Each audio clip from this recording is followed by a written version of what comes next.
Hello, my people. We are here again today in our weekly broadcast by MULTINEEDS Solution International Initiatives. My name is Professor Mathew ATOBE. You are going to be hanging out with me for the period that I'll be interacting with you. As you know, we do this regularly once a week on Saturdays to interact, have an interaction, conversation with our listeners, with our audience. MULTINEEDS Solution International Initiative is an NGO. Our work is providing help for people through the platform Operation Help. We support people, we encourage people, we uplift people's lives, we touch people's lives, we bring them out from their level of poverty to a better life. We do a lot of work in human,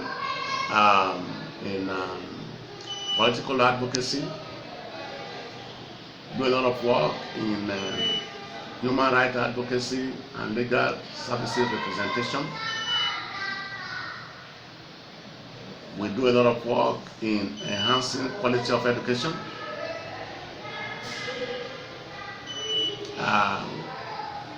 We do a lot of work in enhancing human living condition. And we do a lot of work to strengthen the socio-economic status of those who are in need. So, for the period of this interaction, stay tuned. And if you have comments, suggestions after our brief discussion, brief interaction, please feel free to write to us and to suggest to us. Our site is www.multineeds Solution International Initiatives. Good afternoon, Prof. Hello, Stanley. Good afternoon. How are you today? I'm good. Okay, I feel very good to be here. I feel very good to be here this morning. Prof, are you excited to talk to our audience today? So, very much so. Very much so. All right, very now our audience want to hear what you have to say. Yes, I have a lot to say. All right. You can proceed, sir. Okay.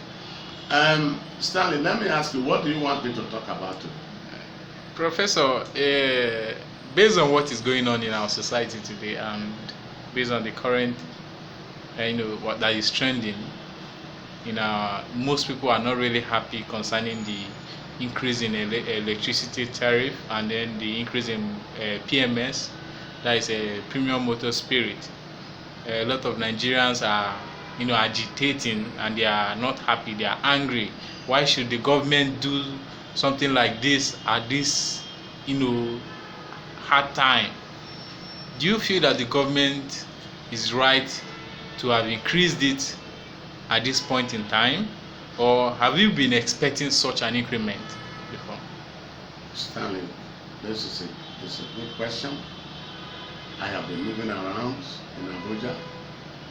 This is what is in the mind of every Nigerian who pays electricity tariff, and in the mind of every Nigerian who transports, who does not own a vehicle, taking public transport, or even when you own a vehicle, you have to fuel that vehicle. You operate vehicles with fuel.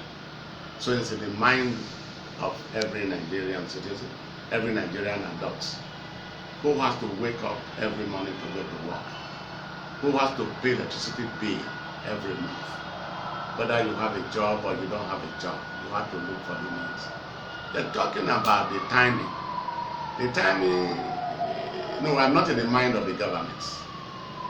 The government has more information than I do. There are certain information I, as a private individual, do not have access to. But they know why they have chosen to raise the fuel price, to increase it.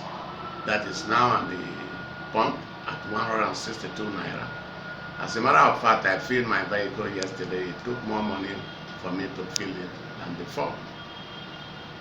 But the government, again, they knew. They have all of the data. They have access to the data why they raise it. But the timing seems to be, it may not be the right timing, because they have just, the electricity tariff had just been almost doubled. We have not bought yet. We have not recharged our meter yet.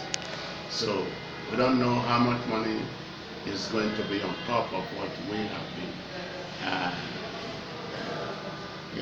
on top of the previous charges. But it's hopefully we'll find that out when we recharge.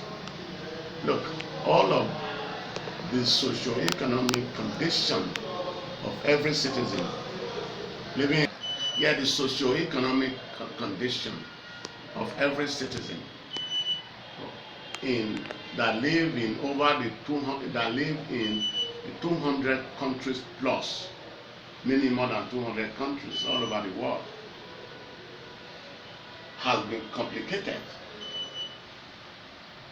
by COVID-19 attack, nightmare, which today the vaccine solution, scientists are still working around the clock day and night looking to find that right vaccine to bring it down,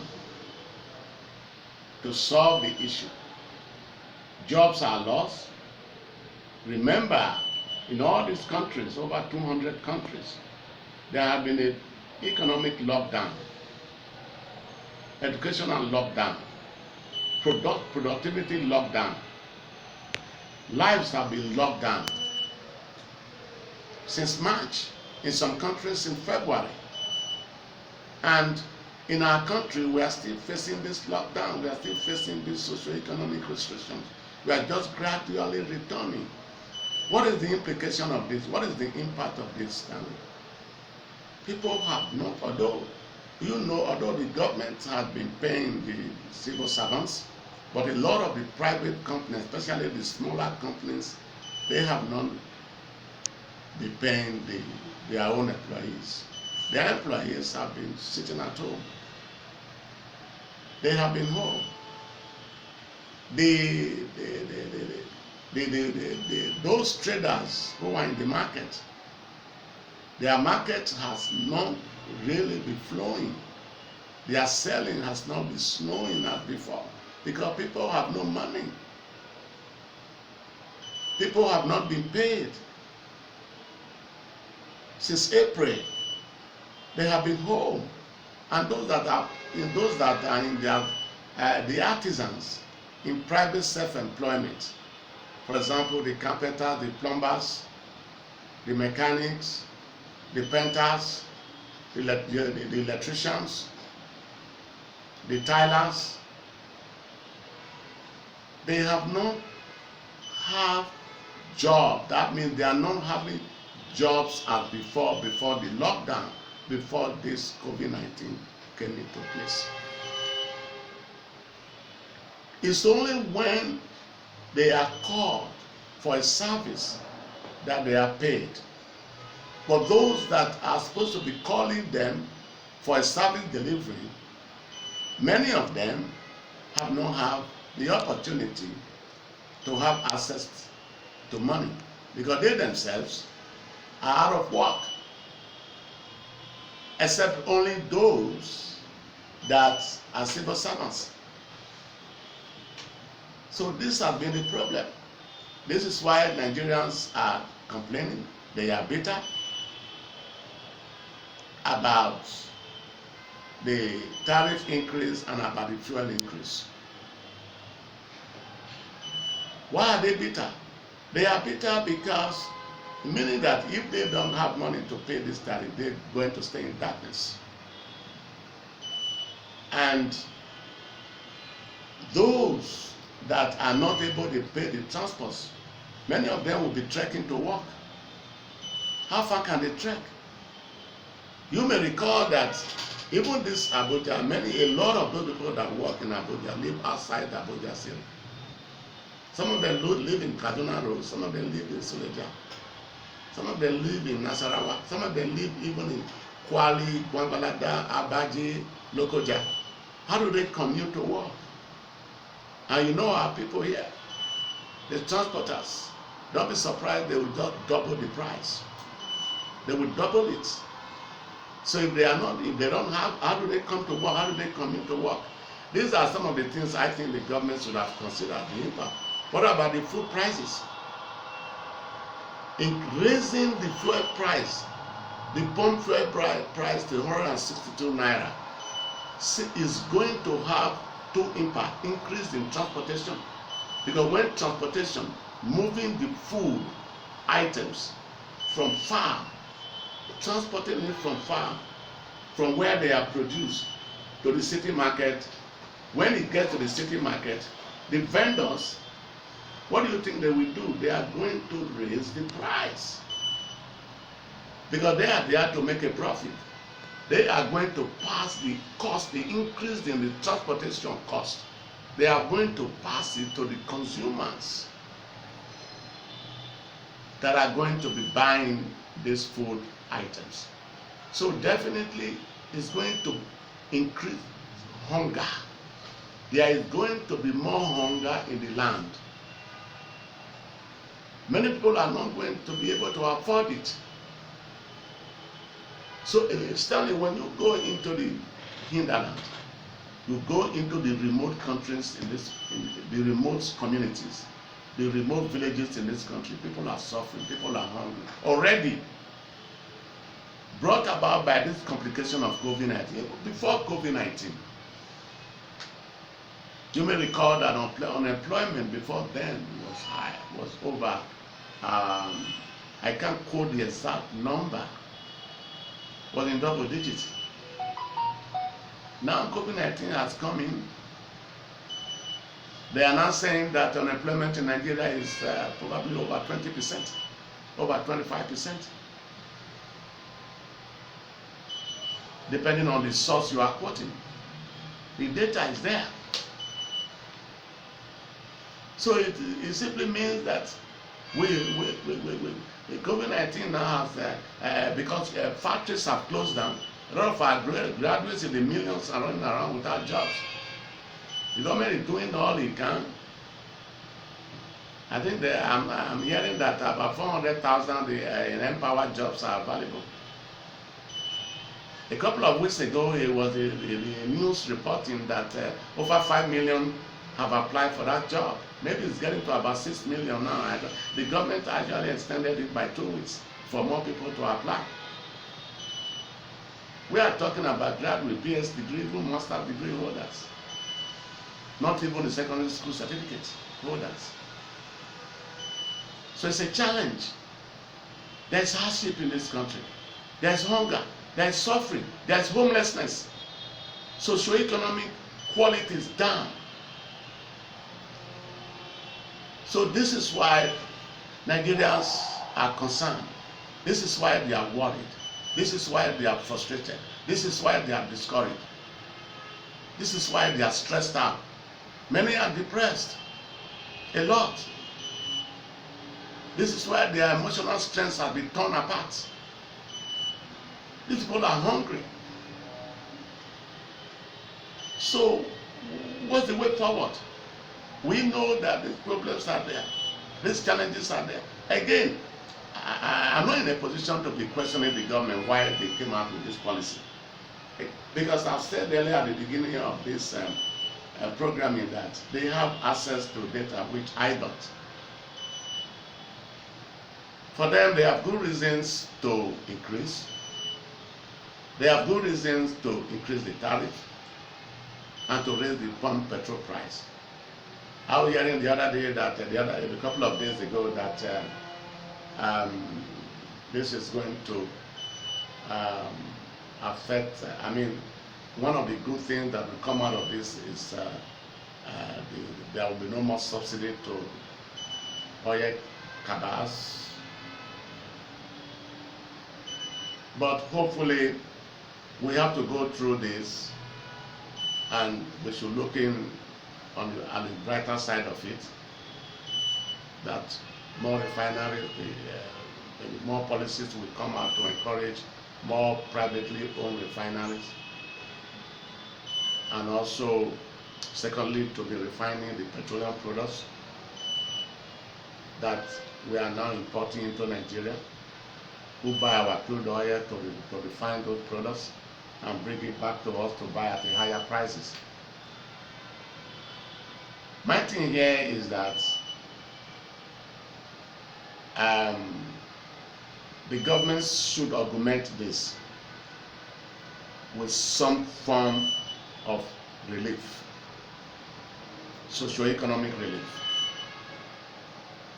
to Nigerian working families, to Nigerian working population, to all of the millions that have no jobs. Maybe the government should reconsider this. No, I'm not asking the government to reverse I'm not suggesting to the government here that it should reverse the tariff or to reverse the fuel price increase. But what I'm suggesting to the government is to work with our House of Representatives, the Senate at the federal level, to find a way to help Nigerian population who are really hungry at this time, who are living in severe poverty, who are experiencing severe hardship, severe hunger, homelessness. So with the relief package. You believe that something could be done, or people can? The government is capable. This country, we have so much in this country. Natural resources, human resources. We can all put our head together. The politicians can come together. This is not the time to say this is PDP, this is APC, this is SDP, this is NDDP. Because those who are hungry, those who are homeless, those who are unemployed, nobody is talking about party here, party affiliation. This is not about partisan politics. This is not the time to be blaming the president, blaming the vice president. This is not the time to be blaming the House rep or the senator. It's the time to come together. It's the time to tap into the strength of our diversity. It's the time to tap into the strength of our cultural richness. It's the time to tap in to our God-given talents, because we have it all in this country. And again, the other thing I want to suggest here is to talk to the private sector. Those individuals are Nigerian that this society, this blessed nation has given to. Because the nation of Nigeria has given to so many people. They have so much. They have so much. I have nothing against someone living in a 30-bedroom mansion. I have nothing against someone servicing 50 vehicles. They have money, yes. It all costs money, they have it. It's their right. It's their right to occupy a 13-bedroom mansion. It's their right to have 50 vehicles. But what is not right is for their own neighbor to be going to bed at night without food. What is not right is for their own neighbor to be sleeping under the bridge. When you go to Lagos, that is what you see. The Jora Bridge. Many Nigerian population, they are very well-headed people. They are there, unemployed, hungry, homeless. But what is not right is for their own neighbor to be going to bed without anything to drink, without anything to wear, without anything to eat. That's what is not right. So what am I saying here, Sandy? Is that those that have benefited immensely from this country, this great country, Nigeria, should give back. I know many have done so. Many more still need to do so. We all need to come together now. This is not the time to talk about differences in religion, differences in region, differences in culture, differences in class. This is the time to come together. This is the time to give. I'm talking about across Nigerian communities. We should give. We should give back. We should give back to Nigeria. We should give back to Nigerian people. We should help the government. We should support the government. We should encourage the government. Federal government, state government, local government. And this is the time we need to look at the way we live. This is the time we need to look at the way we oppress. This is the time we need to look at this, to look at the marriage system again. This is the time we need to join together to draw strength from our diversity. I'm talking about cultural diversity, regional diversity, geographical diversity, religious diversity. This is the time to revisit. This is our way forward. This is our way forward. Okay, but before we move ahead, I would like to take you a little bit backward. In terms of electricity, before we don't really have that constant power supply, and now with few power supply and an increase in the price where there is no power, how does that work together? You cannot sustain 12 hours of constant power supply, and then you are now being told that the tariff has increased. How sustainable is that in a country where there is epileptic power supply? But I'm telling you, yes. Well, I'm aware that the government, there is this policy of this new tariff increase includes a directive from the federal government that meters should be given to every consumer.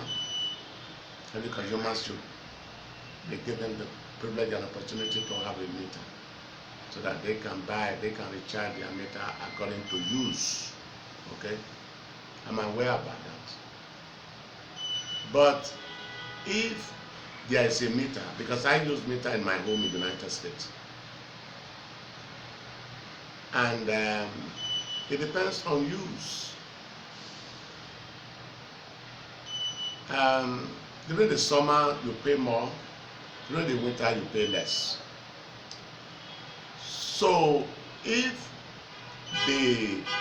but in the case of Nigeria, I'm not very well educated on their generation system, distribution system. I don't know how those things are done. I don't know the cost implication of generating this electricity. I'm not an expert in it. I'm not able to make that judgment why the increase at this time. But if you may recall that this power generating company, distributing company, they are always complaining that they are taking a huge loss. Maybe that may be one of the reasons the federal government decided to say, okay, maybe it's time to raise the tariff. But if complementary, they can complement that with the meter, it probably will. Nigerian at the end may have a good laugh, may have a good smile. But we also should look into how Nigerians, if Nigerians are capable of paying this new increase.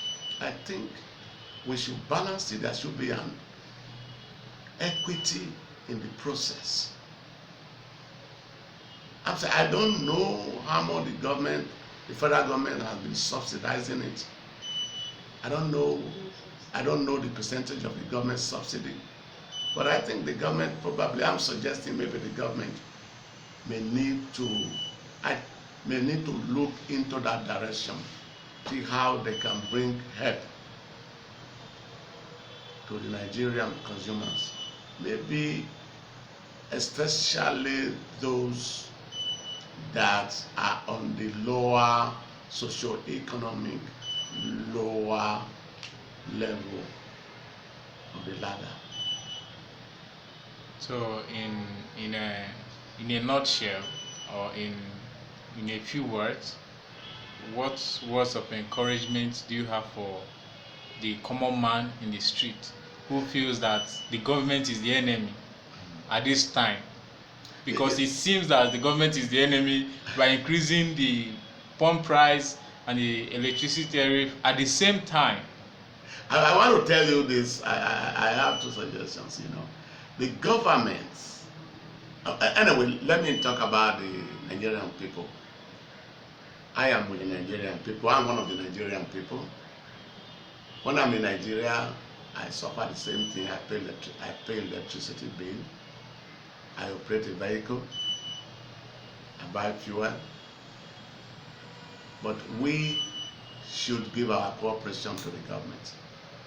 We should not go out and become violent in our complaining. We should not go out and set houses on fire. We should not carry machetes, bows and arrows, guns, and start fighting police, and start fighting law enforcement people, and start burning down police stations about. We should channel our complaint appropriately, rightly, in the right way, the right legal way. We should obey the law. We should obey the government's rules and decrees and regulations. That's the way we should cooperate with the government and should be hopeful. I'm not one of those that say we should wait for God, because God is not going to do it for us. We are the one that will help ourselves. But the other thing, then, on the side of the government need to look to see, come again and reevaluate the policy, look at the policy and see if there are ways they can maybe give subsidy to these companies, not the oil cabals, not those that supply petrol, not in the downstream and the upstream sector. I'm talking about the electricity tariff, because there are a lot of people that just can't pay. Many people are going to live in darkness. They just don't have the money, because a very high percentage of Nigerian population have no gainful employment. They have no income. But I'm saying that maybe the government need to go back and reevaluate it, reassess the policy, see if it is working, see how they can package relief, economic relief, to augment the policy. Secondly, if there is a way there can be a subsidy, and see how a subsidy package can be put in place to help these power generating and distributing companies. I think with this there can be a balance. If it can be balanced, we can see a brighter side. All right, thank you, Professor. It was a nice deliberation, and you made a lot of an insightful opinions and advice, and I believe that our governments, they are listening, and even the common man on the street, I believe that they will draw some strength with some of the things that you have said on the program. Thank you once more for granting us this few times of your precious time with us on this program. Thank you, and have a blessed day, and we hope to see you next time on this same program. Thank you, Stanley. I had a good time. I had a good time interacting with our audience on this interview. All right, thank you.